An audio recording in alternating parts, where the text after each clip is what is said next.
शिवसेनेत फूट पडल्यानंतर एकनाथ शिंदे आणि त्यांच्यासोबत गेलेल्या आमदारांना उद्देशून 50 खोके एकदम ओके ही पहिली घोषणा तत्कालीन जालनाचे काँग्रेसचे आमदार कैलास गोरंट्याल यांनी काँग्रेसचा हात सोडत भाजपचे कमळ हाती घेतले। आगामी स्थानिक स्वराज्य संस्थांच्या निवडणुकांच्या पार्श्वभूमीवर काँग्रेसचा आणखीन एक नेता भाजपच्या गोटात गेल्याने आता काँग्रेसमध्ये खळबळ माजली। पाहूयात।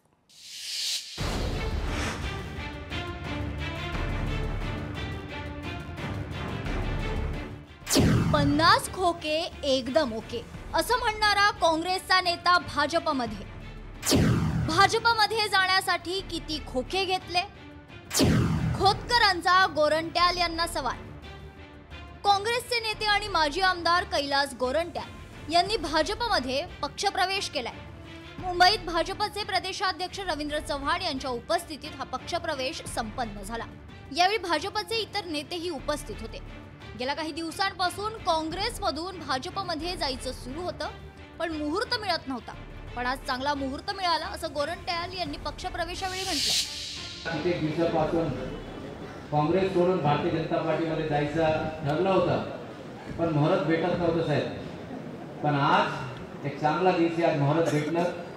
मी सन्माननीय अशोकराव चव्हाण, रावसाहेब दानवे, बबनराव लोणीकर, नारायणराव कुची, अतुलजी सावे आणि माझे मित्र आमचे मित्र अनिल मकरे यांना माझा मनापासून आभार व्यक्त करतो। आमचे मित्र संजय केनीकर, वीरेंद्र धोकाजी हे कित्येक दिवसापासून माझे मागे लागले होते की प्रवेश करा, आणि निश्चित सांगतो की साहेब आता येणारे दिवस स्थानिक स्वराज्याची निवडणुकीचे दिवस आहेत। कैलास गोरंट्याल यांनी काँग्रेस सोडायचे किती पैसे घेतले याचं उत्तर त्यांनी जनतेला दिलं पाहिजे अशी टीका आमदार अर्जुन खोतकर यांनी केली। नगरपालिकेतील घोटाळा लपवण्यासाठी गोरंट्याल यांची ही धडपड सुरू असल्याचा आरोप खोतकर यांनी केलाय। तसेच प्रेमविवाह फार काळ टिकत नसतो, प्रेम केलं एकाशी आणि संसार केला दुसऱ्याशी असा प्रकार आहे असं देखील खोतकर यांनी गोरंट्याल यांच्या पक्षप्रवेशावर म्हटलं। या माणसाने गद्दारी काँग्रेसची करत असताना किती खोके घेतलेत याचा खुलासा केला पाहिजे। कदाचित भारतीय जनता पक्षाच्या नेत्यांना सुद्धा यांच्या या भ्रष्टाचाराची कल्पना नसेल, म्हणूनच त्यांनी भाजपमध्ये प्रवेश दिलेला आहे। अशा पद्धतीने या ठिकाणी हे चालू आहे। प्रेमविवाह फार काळ टिकत नसतो।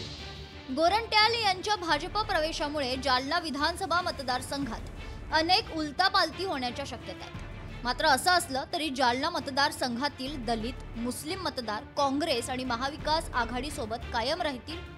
पण गोरंट्याल यांच्या भाजप प्रवेशामुळे थोडाफार फरक काँग्रेसवर नक्की होईल असा दावा उद्धव बाळासाहेब ठाकरे पक्षाचे जिल्हा प्रमुख भास्कर आंबेकर यांनी केला। आता एकूण जे राजकारण सध्या सगळीकडे चालू आहे की विरोधामध्ये कोणाला थांबायचं नाही आणि विचारांचं राजकारण कोणाला करायचं नाही।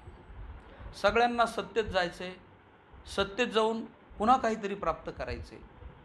मला वाटलं होतं की या गोष्टीला निश्चितपणानं कैलास गोरंट्याल अपवाद राहतील, पण महाराष्ट्राच्या ह्या प्रवाहामध्ये तेही सामील झाले, हे दुर्दैवी आहे। ज्या ठिकाणी भाजपच्या मित्रपक्षांचे आमदार आहेत त्या ठिकाणचे मोठे नेते भाजपमध्ये पक्षप्रवेश करत आहे। यामुळे भाजपचा जो एकला चलोराचा नारा आहे तो 2029 मध्ये भाजप स्वतंत्र निवडणूक लढत का हे देखील पाहणं महत्त्वाचं ठरणार आहे। सुधाकर जाधव, लोकशाही मराठी, जालना। लोकशाही मराठी ऐका, पहा, जागरूक रहा।